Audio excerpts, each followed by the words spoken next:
Hello bachcho, let's read the question. The question says which of the following statements is or are false. First statement, pollen grains represents the immature male gametophyte. Second statement, in angiosperms partially developed male gametophytes are pollinated. Third statement, generative cell is siphonogamous while vegetative cell is spermatogenous. Fourth statement, formation and differentiation of pollen grains is called microsporogenesis. Fifth statement, pollen grains of some plants produce several allergy and respiratory or bronchital diseases.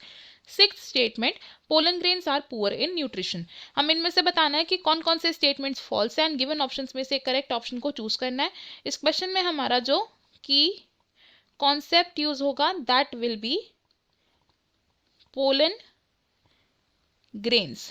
Pollen grains क्या होते हैं हमारे? These are the male gametophytes of the angiosperms.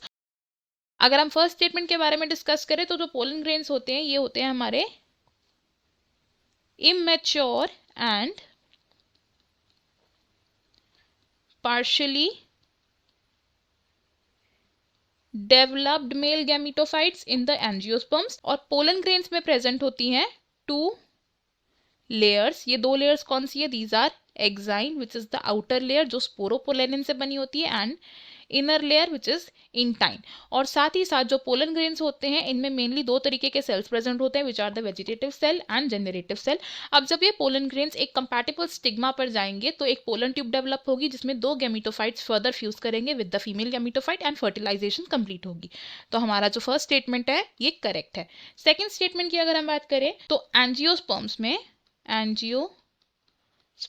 में pollination को हम कैसे describe कर सकते हैं? पॉलिनेशन इज जब पोलन ग्रेन्स का ट्रांसफर होता है फ्रॉम एंथर टू स्टिग्मा. और ये जो ट्रांसफर हो रहा है पोलन ग्रेन्स का, ये कैसे पोलन ग्रेन्स है? दीज आर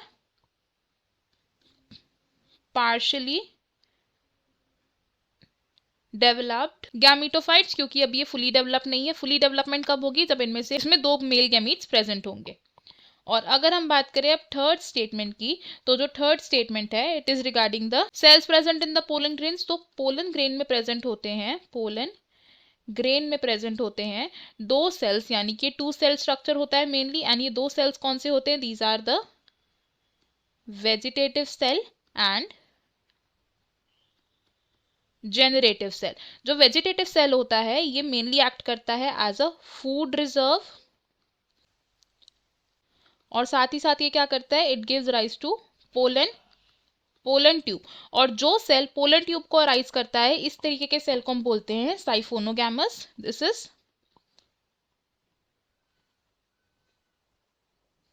और सेकंड है जनरेटिव सेल. जनरेटिव सेल होता है हमारा लार्ज साइज सेल जो अराइज करता है मेल गैमीट्स को. और जनरेटिव सेल को हम बोलते हैं एक स्पर्मेटोजेनस सेल. तो हमारा जो थर्ड स्टेटमेंट है ये हो जाएगा एक फॉल्स स्टेटमेंट. फोर्थ स्टेटमेंट की अगर हम बात करें तो माइक्रोस्पोरोजेनेसिस क्या होता है? Fourth is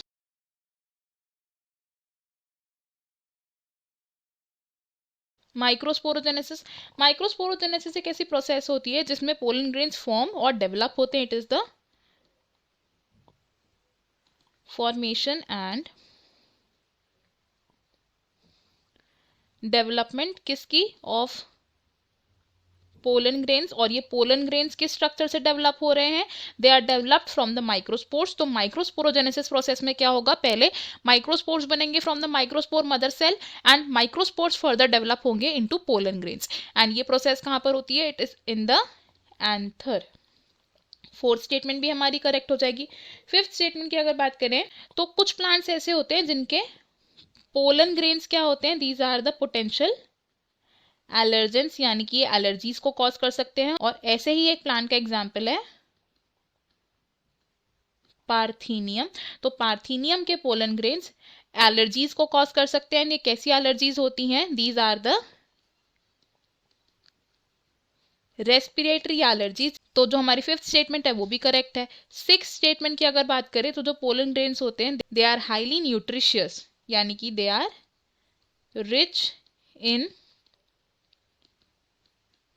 nutrients and pollen grains को यूज किया जाता है as supplements. They are used as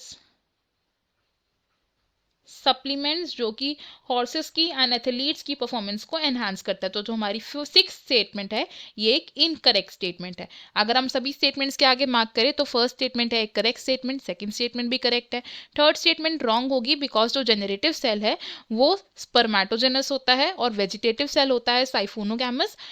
fourth statement correct है एंड फिफ्थ स्टेटमेंट भी करेक्ट है, लेकिन जो सिक्स स्टेटमेंट है वो रॉन्ग है because pollen grains are rich in nutrients ना कि पुअर।